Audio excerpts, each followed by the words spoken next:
Okay, I just wanted to show you maybe two ways of getting sound out of Reaper into a virtual microphone. Virtual microphone is what you need for lots of applications if you're streaming or something like that. So like Zoom or Manycam or Facebook.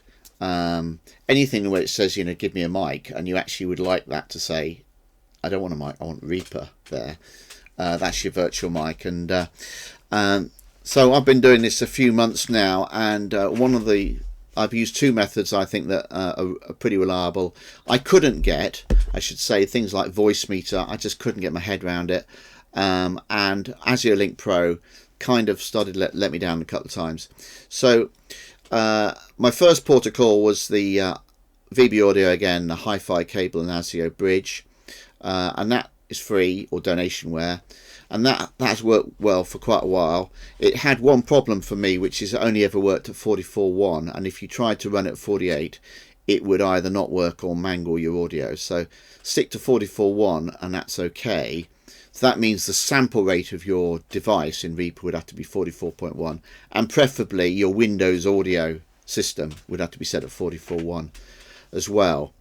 I wanted more flexibility, so I found something called DDMF Virtual Audio Stream, which seems to work at any sample rate. That costs €22, and I'm only using a tiny part of its functionality just to basically get sound out of Reaper and through into a virtual mic. So this method, the DDMF method, uses Reastream, which is a VST plugin, to go out of Reaper and into what they call the effect rack within Virtual Audio Stream. And this method, the hi-fi cable, uses reroute ASIO to get the sound out to the hi-fi cable, and that can offer itself as a virtual mic. If you go the audio stream, you'll need to install Reaper, obviously, but you'll also need to install the third-party kind of edition of Replugs, because that has the VST, the Reastream VST that you'll use in Virtual Audio Stream. Okay, so let's start off, crank up Reaper. Here it comes. And give it an audio track. Now you see I've got my interface set up at 44.1. I can't emphasize this enough, really. With the audio, with the hi-fi cable, if I set that to 48, bad stuff happens. And what it resamples, and actually what it'll do, it starts to change the pitch of your voice, actually. So I did actually at one stage stream a duo, and they came back and said, look, I'm going out of tune. And I mean, it wasn't even slightly out of tune. He had resampled it. It was a disaster. So I'll show you when the warning signs for that. But basically, I think get your Windows audio, your interface, Reaper, everything on the same sample set rate. And I would normally use 48 because 48 can be used with online jamming systems like Jamulus. And now I just have one thing. Everything's always 48. But for this video, I put it on 44.1 because I want to show you the hi-fi cable. And that could be your standard as well. You stick on 40.41. Right, okay, so we're going to do DDMF first. So I show the master track, and on the master track, I put on Reastream. There we are, and that's our sound.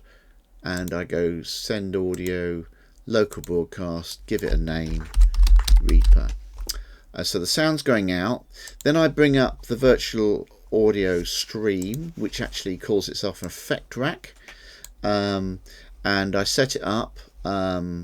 Basically, this thing can take all manner of VSTs, and it's got 4 virtual microphones. I'm using one virtual microphone and one VST, so I'm using a tiny part of the functionality. I set it up. There's no labels down the left hand side here. Don't know why. But that's the output. So the output, I set up Windows Audio, and the output is to the first virtual mic, Stream 1. No input. And I've set it up for 44.100. it seems to want 441 samples. I don't know. I would normally have that 256 really, but I don't know. Probably doesn't make any difference. I've got 256 set on the Behringer, so might as well set 256 in Reaper, by the way. I should set that here, I suppose. Okay, so if I double click on this, you add a plugin by this sort of thing. You know, you can add Reastream standalone, etc., and then you connect it all up with that, so it's quite easy. Double click on that, and it's called Reaper, and there's my sound going through. If you type in this wrong, it won't find it, so you've got to have that typed in correctly, and it's receiving audio from Reaper. And then just to check this is all working, perhaps we could just load up Zoom and look at the audio settings in Zoom. And I want this set to stream 1, and there's my audio going through. You probably saw I had the other streams set up too. I mean, stream 4 was getting the audio, stream 3 was. I mean, it's over specified for me. Well, stream 2 is not getting it, so I haven't set up stream 2 right yet. Oh, let's have a look at that, by the way, because that's quite interesting. Why isn't stream 2 getting it? It's because it hasn't got its name right. So if I set that to Reaper, the sound's going through, and there it is going through to Zoom. So anyway, so you can, any of the 4 virtual mics is fine, and that's using Reastream, which I found to be very reliable. Reastream can go directly to anything that can host a VST. So for example, it can go directly to OBS, and something like Jam Kazam it can even go to. Jam Kazam? Why would it go to? Yeah, it could actually go to Jam Kazam. I never thought of that. But it can go to anything that can take a VST. Okay, so let's quickly get on to the other one. So which is going to be get Armor track. We're going to do the hi-fi cable, yeah. So we show the master track again, and this time we don't do a filter or VST. We change the routing. So we go onto the routing page, and the only routing it's got is to my headphones, which is the output. But we add another output, another hardware output, to reroute 1.2, and now that's sending the audio out to Reroute's own ASIO driver. So that's the audio going out from there, and then we load up the VB Audio ASIO bridge and hi-fi cable, which looks like that, and it's already happening. But if I turn that off, then you select that Reroute ASIO, turn it on, and the sound is going in the middle and out to the right. We're not using the left-hand side at all. Don't even know how to use the left-hand side. In fact, don't even understand the interface much at all, really. All I know is I check everything here, because this is where I went wrong. If this says 48 and that says 44, it's a disaster. So they're both on 44, that's fine. If you notice, when I turn this off and on, you'll see a little bit of 48 and everything will start flashing. It's flashing. It doesn't like 48, because I think it's because my computer audio is actually set up for 48 at the moment. So long as that's 44, that's okay. And then we go into Zoom and we'll look at our audio settings again.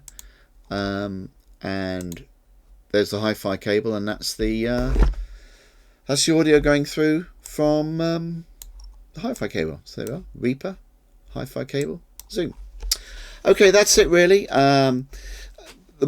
For me, DDMF is more flexible because I don't have the sample rate problem. I can't. Maybe someone will have a solution to that sample rate problem. I can't solve it on the hi-fi cable. But as long as you stick to 44.1, you're okay. But if you want to actually put sample rate worries behind you, €22 for the DDMF maybe. Okay, so they both work. I used the hi-fi cable for 6 or 7 months, and it's only the last 2 or 3 months I've been using the DDMF. But they've both been robust solutions. I mean, I've shifted a lot of crappy open mic singing through this stuff. Anyway, I hope that was helpful to you, and thanks for watching.